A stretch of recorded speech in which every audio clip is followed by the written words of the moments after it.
खुलुमबाय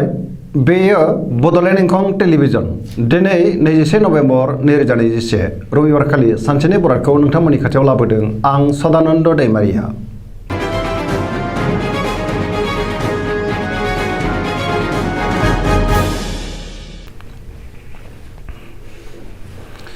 सिगां फरायनो लादों मेष राशि गिबि हांखो अ ल दिनैनि साना मोजां आरो गाज्रिनि गेजेरजों बाबेनलांगोन सोरजोंबा दान्थे बिदान्थे जानोबो हागौ गोसोआव जिंगाया बांगोन गुबुननि थाखाय नाङा फाङा जेंनायाव गोग्लैनांनो हागौ सांग्रां जानाया गाहाम गोसोखौ दिनै जोबोर गुलुं गुजुं मोनगोन मावनो लानाय खामानिखौ मावफुंनो हागोन देहाया मोजाङैनो थागोन रांखावरियाव मोजां नाथाय अब्लाबो खरसाया बांगोन बेफार फालांगियाव मोजां होनजायो समाजाव मान मोनगोन न'खराव मानिबा जाहोनाव एना एनि फैनो हागौ फिसाज्ला एबा फिसाजोनिफ्राय हरखाबै गाज्रि खौरां मोननो हागौ बहाबा बेरायहैनो एबा दावबायहैनो खाबु मोनगोन लाइमोनफोरा जोबोर रमान्टिक जागोन फरायसाफ्रा फरायनायाव गोसो दुंखांगोन आरो मोजां फिथाइ मोनगोन।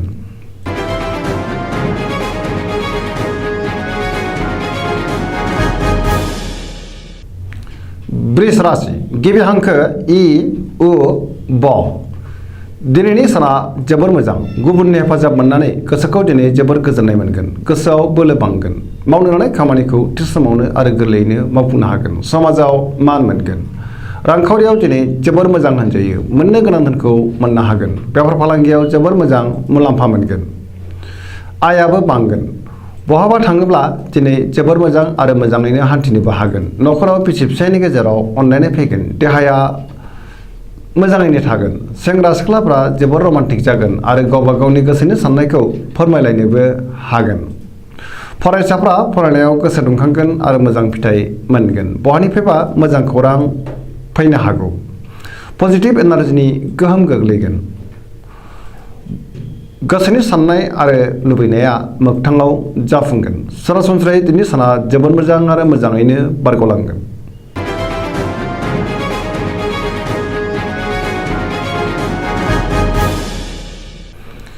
मिथुन राशि गिबि हांखो क स दिनैनि साना जोबोर मोजां गुबुननि अननाय आरो हेफाजाब मोनगोन पजिटिभ एनार्जिनि गोहोम गोग्लैगोन गोसोखौ दिनै जोबोर गोजोननाय मोनगोन जेरावबो देरहासार जागोन गोबां खामानिखौ दिनै मावफुंनो हागोन देहाया मोजाङैनो थागोन अब्लाबो नाथाय जानाय लोंनायाव सांग्रां जानाया गाहाम रांखावरियाव दिनै जोबोर मोजां बेफार फालांगियाव जोबोर मोजां मुलाम्फा मोनगोन न'खराव दिनै अननानै फैगोन समाजाव गोबां मान मोनगोन मावनो लानाय खामानिखौ थि समावनो मावफुंनो हागोन।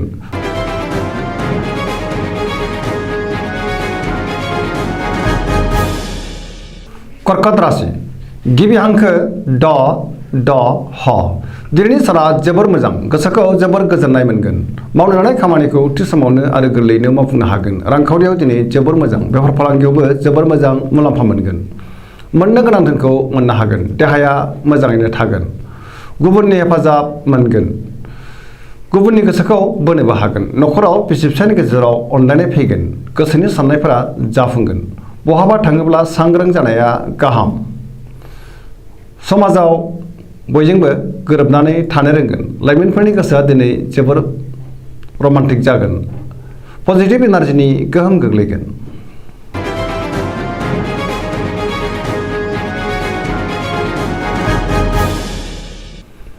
सिंह राशि गिबि हांखो म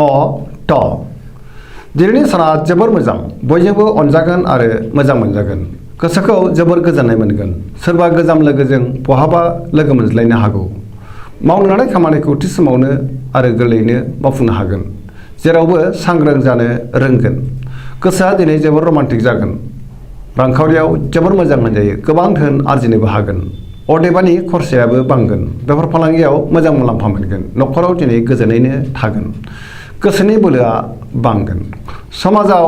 बयजोंबो अनसायजागोन आरो मान मोनगोन गुबुननि गोसोखौ गोरलैयैनो बोनो हागोन सेंग्रा सिख्लाफ्रा मोजां खौरां मोननो हागौ फरायसाफ्रा फरायनायाव गोसो दुंखांगोन आरो मोजां फिथाइ मोनगोन।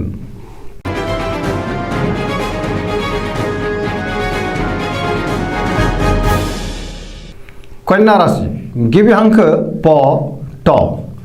दिनैनि साना जोबोर मोजां गोसोआव गोग्गो आरो गोथों साननाय फैगोन रांखावरियाव दिनै जोबोर मोजां होनजायो गोबां मुलाम्फा मोननो हागोन बेफार फालांगियावबो जोबोर मोजां मुलाम्फा मोनगोन सोरबा गोदान लोगोजों बहाबा लोगो मोनज्लायनो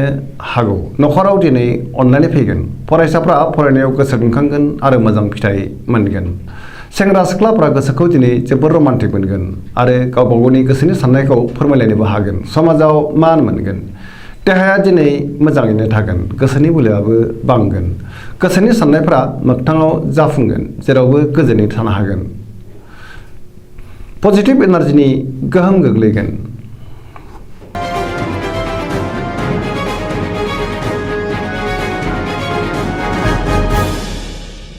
तुला राशि गिबि हांखो र ट दिनैनि साना जोबोर मोजां बहाबा दावबायहैनो खाबु मोनगोन गोसोखौ दिनै जोबोर गोजोननाय मोनगोन गोसोनि बोलोआ बांगोन गोसोनि साननायफ्रा मोगथाङाव जाफुंगोन मावनो लानाय खामानिखौ थि समावनो आरो गोरलैयैनो मावफुंनोबो हागोन देहाया दिनै मोजाङै थागोन मोजां आरो गोग्गो साननो रोंगोन रांखावरियाव दिनै जोबोर मोजां मोननो गोनां धोनखौ मोननो हागोन न'खराव दिनै बिसि फिसायनि गेजेराव अननानै फैगोन समाजाव मान मोनगोन बेफार फालांगियाव दिनै जोबोर मोजां मुलाम्फा मोननो हागोन आयाबो बांगोन लिरनाय फरायनायाव दिनै आखा फाखा जागोन पजिटिभ एनार्जिनि गोहोम गोग्लैगोन फरायसाफ्रा फरायनायाव गोसो दुंखांगोन आरो मोजां फिथाइ मोनगोन गोसोनि साननाय आरो लुबैनायफ्रा मोगथाङाव दिनै जाफुंसारगोन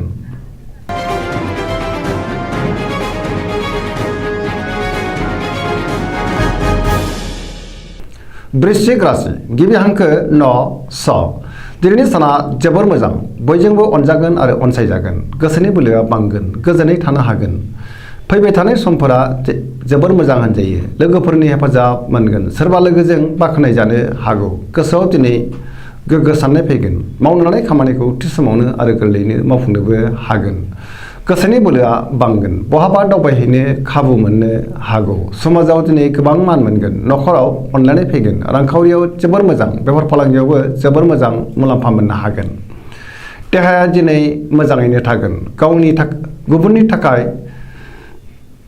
गोबां खामानि मावनानै होनो हागोन फरायसाफ्रा फरायनायाव गोसो दुंखांगोन आरो मोजां फिथाइ मोनगोन लाइमोनफोरा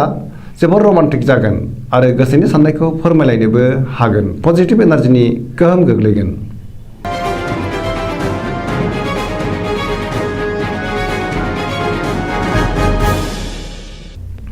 धनु राशि गिबि हांखो ढ फ भ दिनैनि साना जोबोर मोजां गुबुननि हेफाजाब मोनगोन गोसोआव दिनै पजिटिभ साननाय फैगोन पजिटिभ एनार्जिनि गोहोम गोग्लैगोन सोरजोंबा बाख्नाय जानो हागौ गोसोनि बोलोआ बांगोन धोरोमारि बिथिङावबो दिनै गोसो दुंखांगोन मावनो लानाय खामानिखौ थि समावनो आरो गोरलैयैनो मावफुंनोबो हागोन रांखावरियाव जोबोर मोजां होनजायो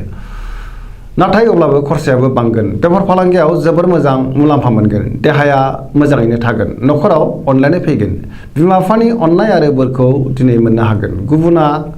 खहा खालामनो नाजायोब्लाबो खहा खालामनो हानाय नङा अब्लाबो नाथाय सांग्रां जानाया गाहाम लाइमोनफोरनि गोसोआ दिनै जोबोर रमान्टिक जागोन आरो गावबा गावनि गोसोनि साननायखौ फोरमायलायनोबो हागोन फरायसाफ्रा फरायनायाव गोसो दुंखांगोन आरो मोजां फिथाइ मोनगोन पजिटिभ एनार्जिनि गोहोम गोग्लैगोन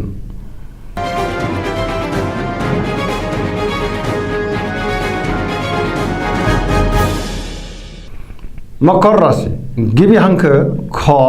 ज दिनैनि साना जोबोर मोजां बहानिफ्रायबा मोजां खौरां फैनो हागौ गोसोखौ दिनै जोबोर गोजोननाय मोनगोन देहायाबो मोजाङै थागोन गोसोनि साननायफ्रा मोगथाङाव जाफुंगोन रांखावरियाव दिनै जोबोर मोजां मोननो गोनां धोनखौ मोननो हागोन आरजिनाय धोनखौ दोनथुमनो हागोन आयाबो बांगोन बेफार फालांगियाव जोबोर मोजां मुलाम्फा मोनगोन सोरजोंबा बाख्नाय जानो हागौ मावनो लानाय खामानिखौ थि समावनो आरो गोरलैयैनो मावफुंनो हागोन सिगांनि बबेबा आद्रा खामानिखौबो दिनै मावफुंनो हागोन पजिटिभ एनार्जिनि गोहोम गोग्लैगोन लाइमोनफोरनि गोसोआ दिनै जोबोर रमान्टिक जागोन आरो गोसोनि साननायखौ फोरमायलायनोबो हागोन फरायसाफ्रा फरायनायाव गोसो दुंखांगोन आरो मोजां फिथाइ मोननो हागोन धोरोमारि बिथिङावबो गोसो दुंखांगोन गुबुननि अनसायनाय मोनगोन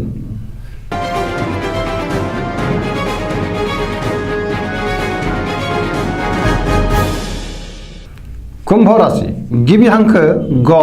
स स दिनैनि साना बारा मोजां नङा गोसोनि बोलोआ लोरबां जागोन सोरबाया थगायनो नाजागोन गोसोखौ जोबोर गुलाय गुजाय आरो गोनो गोथो मोनगोन मावनो लानाय खामानिखौ थि समावनो मावफुंनो गोब्राब जागोन बयनिफ्रायबो हरखाबै गाज्रि खौरां फैनो हागौ समाजाव नाथाय मान मोनगोन रांखावरियाव बारा मोजां नङा गोबां धोन खहा जानांनोबो हागौ बेफार फालांगियाव बारा मोजां नङा देहाया दिनै मोजाङै थागोन न'खराव बिसि फिसायनि गेजेराव एना एनि फैनो हागौ सांग्रां जानाया गाहाम गोसोनि साननायफोरा देबर नांगोन सेंग्रा सिख्लाफ्रा गोसोखौ दिनै जोबोर आला खाला मोनगोन।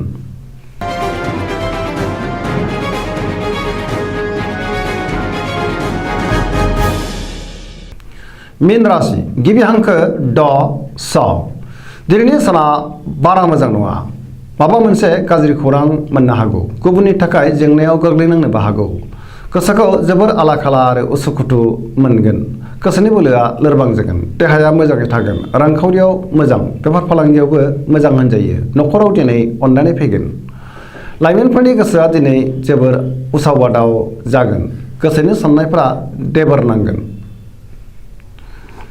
नेगेटिभ एनार्जिनि गोहोम गोग्लैनो हागौ सांग्रां जानाया गाहाम। दिनैनि राशि फरायनाया एसेनोसै जोबनायाव बेखौनो खावलायो जाहाथे नोंथांमोना सानफ्रामबो जोंनि बे बड'लेण्ड इंखं टेलिभिजनखौ नायबाय थायो आरो साबस्क्राइब खालामो लोगोसे लाइक खालामो आरो शेयार खालामो एसेनोसै गोजोन्थों।